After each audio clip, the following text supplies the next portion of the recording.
Hi everyone. Today I am going to tell you a beautiful short story that is Sam. It was written by Tammy Ruggles.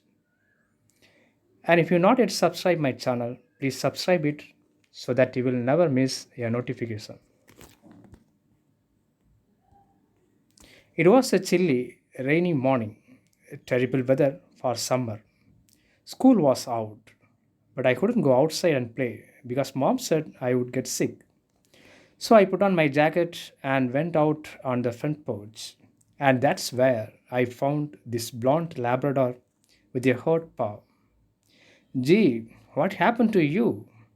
I asked as I knelt down beside him. He whined and put his head down on his good paw. There wasn't a collar, so I didn't know who he belonged to or what I should do.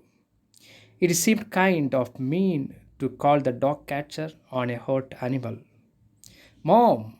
I shouted as I ran inside the house. But mom was gone. I had forgotten that she had to go to the store. Oh well, I went to my room and got out my first aid kit.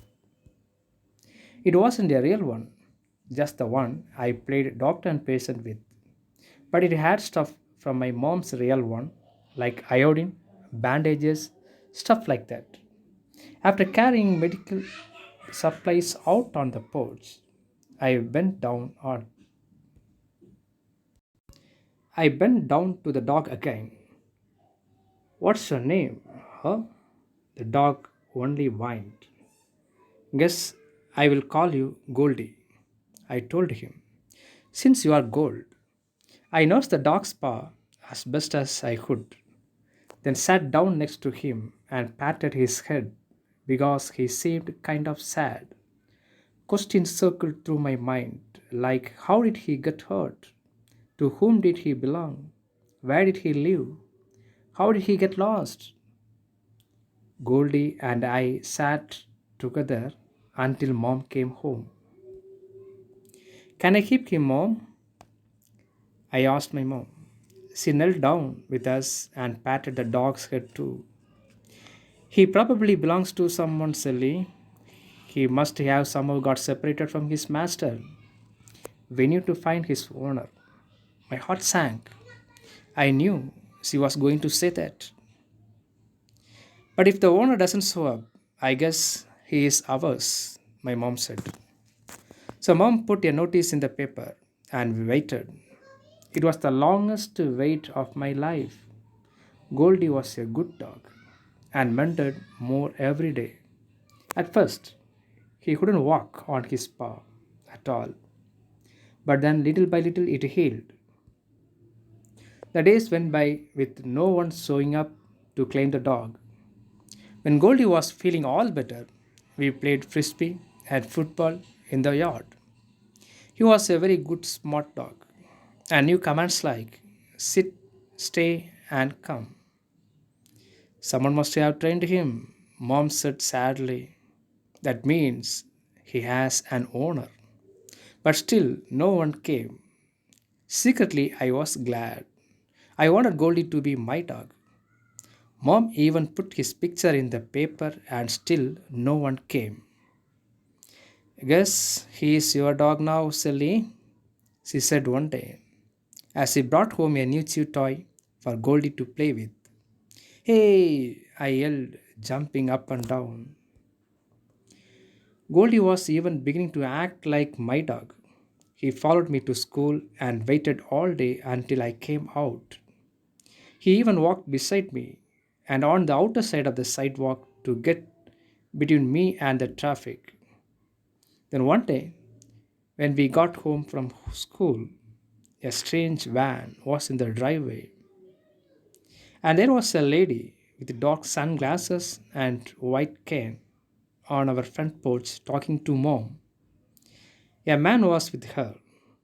Goldie started barking and ran up to the blind lady.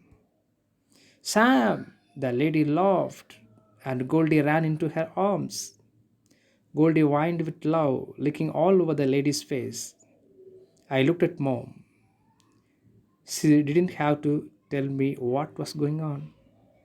Goldie wasn't really Goldie, he was Sam. And he was her Sam, her guide dog. My heart sank.